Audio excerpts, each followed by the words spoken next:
සාදු සාදු සාදු. නමෝ තස්ස භගවතු අරහතු සම්මා සම්බුද්දස්ස. සාදු සාදු සාදු. අපගේ පරම පූජනීය ගුරු දේවෝත්තම පින්වත් ලොකු ස්වාමීන් වහන්සේට නිදුක් නිරෝගී දීර්ඝායුෂ සම්පන්නියම සැලසේවා. සාදු සාදු සාදු. ශ්‍රද්ධාවන්ත පින්වත්නි, සෝතාපන්න ඵලයට පත්වීම පිණිස, එහෙම නැත්නම් මාර්ගඵල අවබෝධය පිණිස තමන්ගේ චින්තනය මෙහෙවා ගන්නට උපකාර පිණිස මේ දහම් පන්තිය පැවැත්වෙන්නේ. එතකොට අපි ඉගෙන ගන්නේ පටිච්ච සමුප්පාදය. මේ ධර්ම දේශනාව ශ්‍රද්ධා රූප වාහිනියෙන් ලක්විරු ගුවන් විදුලියනොත් ඒ වගේම අන්තර්ජාලය ඔස්සේ විකාශනය කරවන්නට දායකත්වයෙන් දරනවා. ගම්පොළ ඇත්ගාල රුවන් යන නිවසේ පදිංචි වෛද්‍ය රුවන් නීලවල මහත්මයා සහ වෛද්‍ය නිලන්තී නීලවල මහත්මිය විසින් ඒ පින්වතුන්ට බොහෝ පින් රැස් වෙනවා. අවබෝධයේ පිණිස උපකාරී වෙන, ආරි සත්‍ය අවබෝධයේ පිණිස හේතු වෙන, ඒ වගේම සසර දුකින් නිදහස් වීම පිණිස හේතු වෙන, නිවනටම මුල් වුණ මේ දහම් කාරණා මේ පින්වතුන්ට අහන්ට සලස්වන පින් බලය. ඉතින් පින්වත්නි, බුදුරජාණන් වහන්සේ නමක් ලෝකෙට පහළ වෙලා ඒ තථාගත බුදුරජාණන් වහන්සේ පටිච්ච සමුප්පාද ධර්මයේ විස්තර කරනවා හැර මේ තුන් ලෝකේම බුදු කෙනෙක් පහළ නොවි මේ ධර්මය අන් අයට දේශනා කරන්නට සමත් කෙනෙක් නැහැ. මේ පටිච්ච සමුප්පාදය අවබෝධ කරගන්නට බැරි වීම නිසාමයි මේසා දීර්ඝ වූ සංසාරේ ඉපදෙමින් මැරෙමින් අපි ගමන් කළේ. ඉතින් ඒ නිසා අපිට දැන් මේ ධර්මය අවබෝධ කරගන්නට හේතු වන මූලික කරුණු දැන් අපි ඉගෙන ගන්නට තමයි මේ ඊළඟට අපි සූදානම් වෙන්නේ. පින්වතුනි, මේ පටිච්ච සමුප්පාදය ගැන නිතර අසා තිබීම හරි උපකාරයි. වචනෙන් හුරු කර ගැනීම හරි උපකාරයි. ඔබ අහලා තියෙනවද මහා නිදාන සූත්‍රය? පටිච්ච සමුප්පාදය ගැන තියෙන්නේ. ඒ මහා නිදාන සූත්‍රයේ ඇසූ සැනින් කේමා තෙරණිය අරහත්වයටපත් වුණා. ඒකට හේතුව තමයි කියනවා කේමා තෙරණිය සංසාරේ ගොඩාක් පටිච්ච සමුප්පාදේ නිතර අසමින් ඒ නිදාන සූත්‍රයේ තියෙන පටිච්ච සමුප්පාද විග්‍රහය හරියට නුවණින් විමසලා තිනවා කියනවා කලින් බුද්ධ ශාසනවල. අපේ බුද්ධ ශාසනයේ මේ ධර්මයේ අහනකොටම අරහත්වයටපත් වුණා. එතකොට බලන්න, ධර්මයක් නිතර ඇසීම සමහර මේ ජීවිතේ ලොකු දෙයක් යාට නොපෙනෙන්න පුළුවන්. නමුත් එයා උපදින අනිත් සත්පුරුෂ ලෝකයේදී ඔහුට ධර්මය අවබෝධ කරගන්න හේතුවක් වෙනවා මේ ධර්මෙ නිතර මනසිකාර කිරීම. අපි තවත් ජීවිතයකට කෙනෙක් යනවා නම්, නමුත් කෙනෙක්ගේ යෝනිසෝ මනසිකාරයේ තියුණු නම් ඒ කෙනාට යම් දහම් අවබෝධයක් ලබන්නට මේ පටිච්චසමුපාද විමසීම හරි උපකාරයි. ඉතින් අද අපි කතා කරමු බුදුරජාණන් වහන්සේ මේ පටිච්චසමුපාදයේ විස්තර කරපු දහම් දේශනාවට විස්තර කර බෙදා දක්වපු දහම් දේශනාවට කියනවා විභංග සූත්‍රය කියලා. එතකොට බුදුරජාණන් වහන්සේ දේශනා කළා කතමෝච භික්ඛවේ පටිච්ච සමුප්පාදෝ. පටිච්ච සමුප්පාදය කියන්නේ මොකන්ද? දැන් අපි ඒක කලින් ඉගෙන ගත්තා.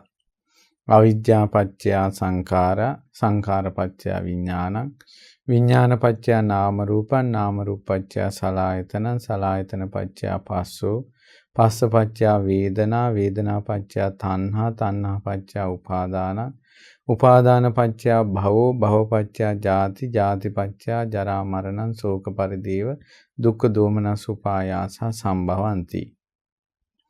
ඒව මේ තස්ස කේවලස්ස දුක්ඛක්ඛන්දස්ස සමුදයෝ හෝති. ඔන්න ඕක තමයි පටිසම්පාදය. දැන් අපි වචනයකින් එකින් දෙකින් කිව්වට මේ සංසාරේ අපි ඉපදෙමින් මැරෙමින් යන්නේම ওই පටිසම්පාදේ නිසා. හේතුඵල ධම නිසාමයි. එතකොට කවුරුත් මේක වෙනස් කළේ නැහැ. කවුරුත් මේක අවබෝධ කළෙත් නැහැ. ඒ නිසාම යනවා. ඒ පටිසම්පාද රටාවටම අහු වෙලා කැරකි යනවා.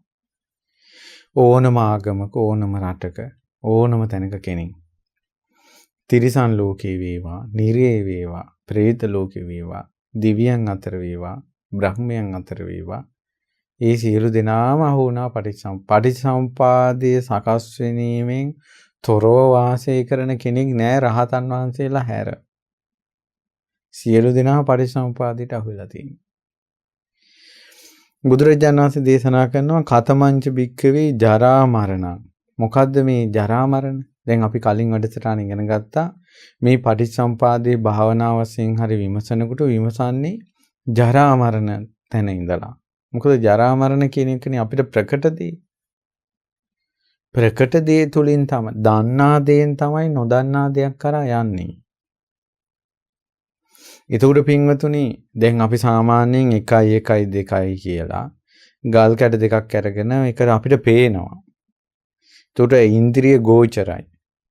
ඒ ඉන්ද්‍රිය ගෝචර දේවල් ටික එහෙම පේනකොට අපිට 4න් 2ක් අඩු කළාට පස්සේ ගල් කැට 4ක් තියෙනවා 2ක් අඩු කරනවා ඉතුරු 2යි.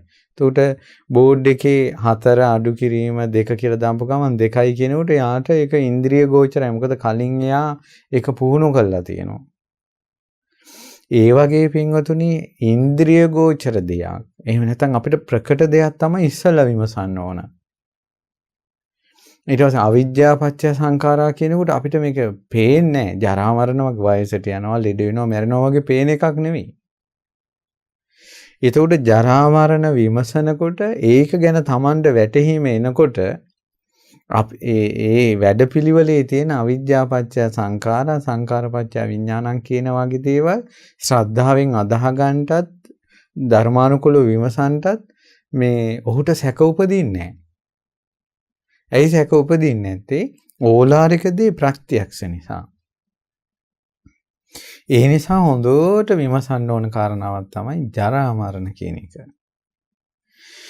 ඒතර බුදුරජාණන් වහන්සේ දේශනා කළා මොකද්ද මේ ජරා මරණ? යා තේසං සත්තානං තම්මි තම්මි සත්තනිකායේ ජරා ජීරණතා කණ්ඩිච්ඡං පාලිච්ඡං වලිත්තජතා ආයනෝ සංහාන ඉන්ද්‍රියානම් පරිපාකෝ අයං උච්චති භික්ඛවේ ජරා. මොකද පින්වත් මහණෙනි වයසට යෑම කියලා කියන්නේ ජරා කියන පාලි වචනේ සිංහල අර්ථය තමයි වයසට යෑම. එතකොට මොකද්ද මේ වයසට යෑම?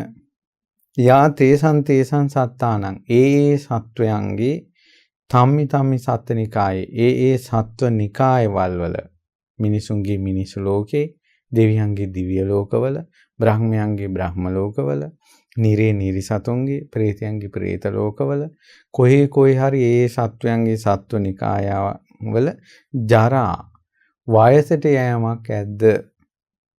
ජීරණතා දිරලා යෑමක් ඇද්ද? කණ්ඩිච්ඡං දත්තාදී කැඩී යාමක් ඇද්ද?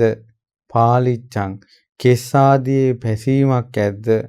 වලිත්තචතා හම රැලි වැටීමක් ඇද්ද? ආයනෝ සංහානි ආයුෂ ගෙවි යාමක් ඇද්ද? ඉන්ද්‍රියානම් පරිපාකෝ ඉන්ද්‍රියම් මෝරා යාමක් ඇද්ද? අයං උච්චති භික්ඛවේ ජරා. දැන් අපිට ඕවා වෙලා නැද්ද? දැන් මේවා කියනකොට එකපාර මහා බ්‍රහ්මයාගේ හැම රැලි වැටෙනවද?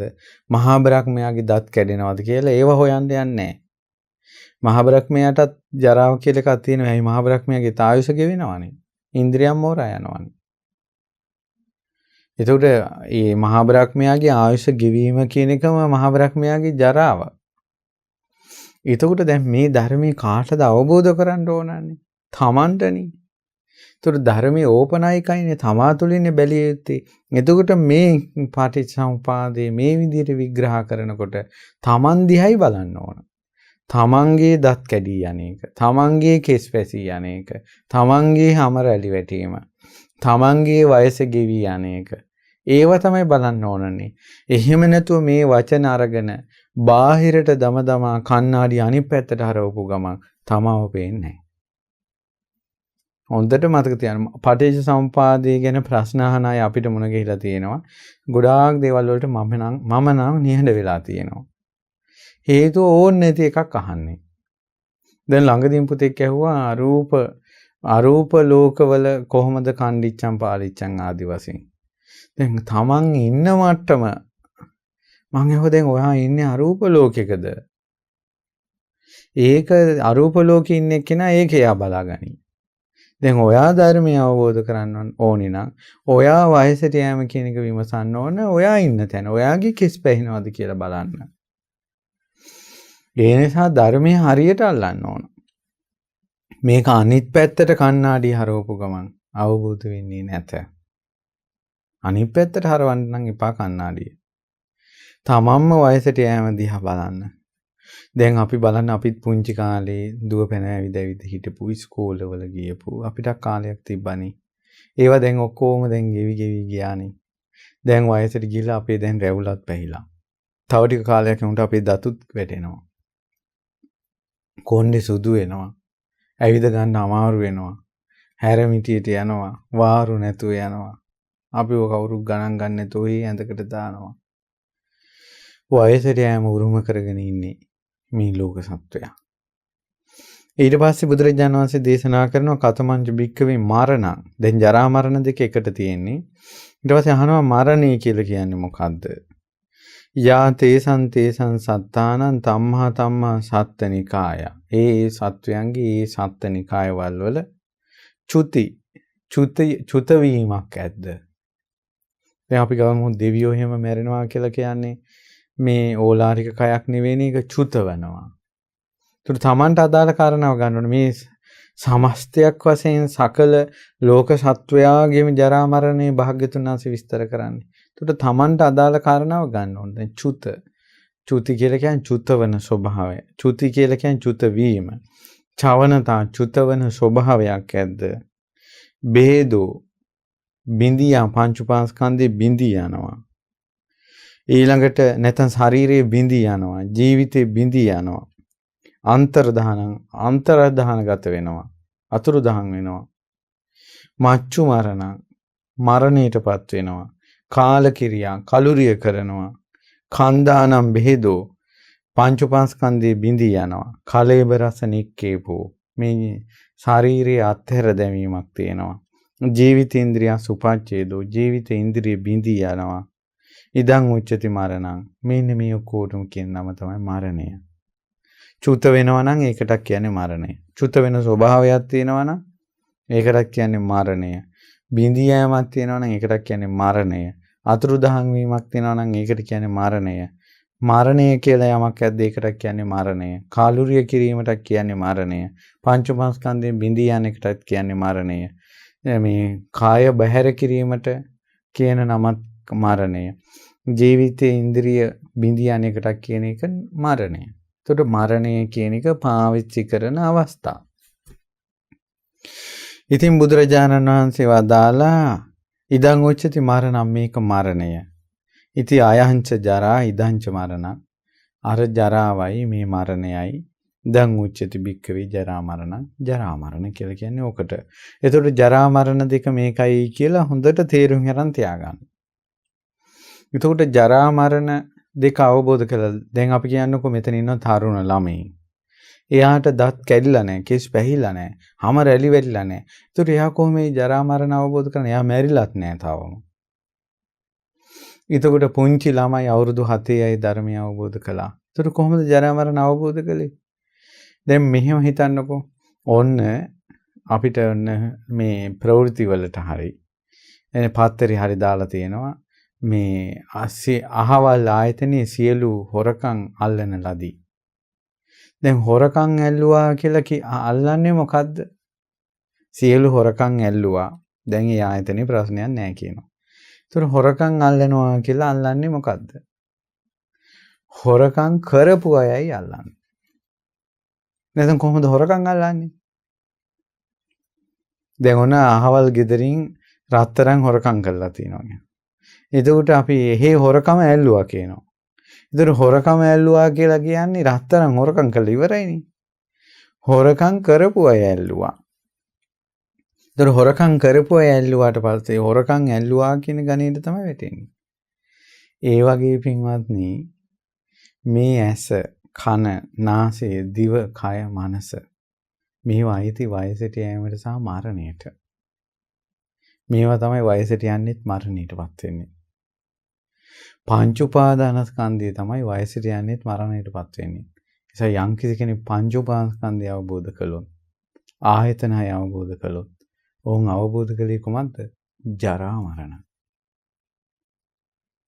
හොඳට බලන්න වයසට යන්නේ, ළිඩ වෙන්නේ, මැරෙන්නේ, බිඳී යන්නේ, අත්හැර දමන්නේ, දත්‍ර මේ කැඩෙන්නේ, හැම රැලි වැටෙන්නේ ඔක්කොම පංච උපාදානස්කන්ධය මේ ආයතනයත් එක්ක නේද තියෙන්නේ. එතකොට ඒ ජරා මරණ වලට අයිති දේ අවබෝධ කළොත් ජරා මරණ අවබෝධ කළා වෙනවා. ඒ නිසා තමයි හොඳට ලස්සනට ඉන්න තරුණ වයසේ වුණත් එහු ආයතනය අවබෝධ කළොත් පංච උපාදානස්කන්ධය අවබෝධ කළොත් එහෙම ඔහු ජරා මරණ අවබෝධ කළා කියන තැනට වැටෙන්නේ. නමුත් කළු කෙස් තියෙනවා, සුදු දත් තියෙනවා, පිරිපුන් සම තියෙනවා, හොඳට ජව සම්පන්නයි. තරුණ වියේම ජරා මරණ වයසට යෑම අවබෝධ කළා. පැහැදිලි නේද? ඉතින් ඒ නිසා හොඳට තේරුම් ගන්න ජරා මරණ කියලා කියන කාරණාව ඒ වගේ. එතකොට අපි ජරා මරණ නුවණින් විමසනවා කියලා කියන්නේ ඇහි යථා ස්වභාවය, කනේ යථා ස්වභාවය, නාසයේ යථා ස්වභාවය, දිවේ යථා ස්වභාවය, කයේ යථා ස්වභාවය, මනසේ යථා ස්වභාවය විමසනවා. රූප වේදනා සංඥා සංකාර විඥාන කියන පංච උපාදානස්කන්ධය යථා ස්වභාවය විමසනවා. එතකොට ඇත්තටම යථා ස්වභාවය විදිහට අවබෝධ වෙන්නේ අනිත්‍ය. මේවා වෙනස් වෙනවා. ඊළඟට මගේ ආත්මය කියලා ගන්නට එහි ඇති කිසිවක් නැහැ කියලා. ඊළඟට තමයි එහි පංච උපාදානස්කන්ධය හෝ ආයතනවල වයසට යෑම, ලෙඩවීම, මරණය, ඒ තුලින් උපදින ශෝක, වැළපීම්, දුක්, දුම්නස් ඒවා තමයි අවබෝධ වෙන්නේ. එහෙනම් ජරා මරණ කියන්නේ මෙයයි කියලා ශ්‍රාවකයා නුවණින් විමසනවා. ඒ ශ්‍රාවකයා නුවණින් විමසනකොට ජරා මරණ වලට අයිති දේ නුවණින් විමසනවා. ජරා මරණ වලට අයිති දේ අවබෝධ වෙනකොට ජරා මරණ අවබෝධ වෙනවා. අර හොරාගේ උපමාව සිහි කරන්න. හොරකම් අල්ලනවා කියලා අල්ලන්නේ හොරු. ඒ හොරු ඇල්ලුව ගමන් සියලු හොරකම් ඇල්ලුවා කියන ගණීට නෙවෙටෙන්නේ. ඉතින් ඒ වගේ තමයි ජරා මරණ වලට අයිති දේ අවබෝධ කරනකොට අවබෝධ වෙන්නේ ජරා මරණ. එහෙනම් අපිට අවබෝධ කරන්න තියෙන්නේ ආයතන පංච උපාදානස්කන්ධ ආදී ජරා මරණ වලට අයිති දේ. ඒතකොට ජරා මරණ දෙක කියන්නේ මේකයි කියලා බුදුරජාණන් වහන්සේ වදාලා. ඒක දැන් ලොකු ස්වාමීන් වහන්සේගේ තියෙනවා විස්මිත අවබෝධය කියන පොත තනිකර පටිච්චසමුප්පාදේ සම්බන්ධයෙන් තියෙන සූත්‍ර දේශනා ඇසුරෙන්ම කරපු විග්‍රහය. ඒක කියවන්න. ඊළඟට සංයුත්ත නිකායේ දෙක පොත් වහන්සේ ත්‍රිපිටක පොත් වහන්සේ පරිවර්තනය කළා තියෙනවා. ඒ කියවන්න. ඒ වගේම පටිච්චසමුප්පාදේ සම්බන්ධ තියෙන දේශනා අහන්න. නිතර අහනකොට ඒක හිතේ වැඩ කරනවා. අද අපි ඉගෙන ගත්තේ ජරා මරණ පිළිබඳව. ඊළඟට මේ ජරා මරණ හටගන්නේ ඉපදීම නිසා. ඒ පිළිබඳව අපි ඊළඟ දවසේ කතා කරනවා. අපි කාටත් ජරා මරණ අවබෝධ කර ගැනීම පිණිසත් ජරා මරණ වලින් නිදහස් වීම පිණිසත් මේ පින් හේතු වාසනා වේවා. ඉතින් අද දවසේ රැස් කරගත් සියලු පින් දිවිවරු අනුමෝදන් වෙත්වා, මියගිය ඥාතීන් අනුමෝදන් වෙත්වා, අපගේ ගුරු දෙවිඳුන් අනුමෝදන් වෙත්වා, සියලු සංගරුවනට අනුමෝදන් වේවා. ඒ වගේම මේ වසරේ ශිෂ්‍යත්ව විභාගයට මුහුණ දෙන අනුග නීලවල පුතාට සහ ගිහාන් කොඩිතුවක් ආරච්චි පුතාට අනුමෝදන් වෙලා ඒ දරුවන්ට සුවසේ විභාගයට මුහුණ දෙන්න මේ පින් හේතු වාසනා වේවා. ඒ වගේම ගම්පොළ ඇත්ගාල රුවන් යන නිවසේ පදිංචි වෛද්‍ය රුවන් නීලවල මහත්මයාට සහ වෛද්‍ය නිලන්ති නීලවල මහත්මියට මේ පින් අනුමෝදන් වේවා. ඔබ අප කාටත් ඒ උතුම් පටිච්චසමුප්පාදය අවබෝධ කර ගැනීම පිණිස, ජරා මරණ දුකින් නිදහස් වීම පිණිස මේ පින් හේතු වාසනා වේවා. ත්‍රිවංශ සරණයි. නමෝ බුද්ධාය. මෙවැනි වටිනා ධර්මදේශනා නැරඹීමට ශ්‍රද්ධා YouTube චැනලය සබස්ක්‍රයිබ් කර සීනුව ලකුණ ඔබන්න.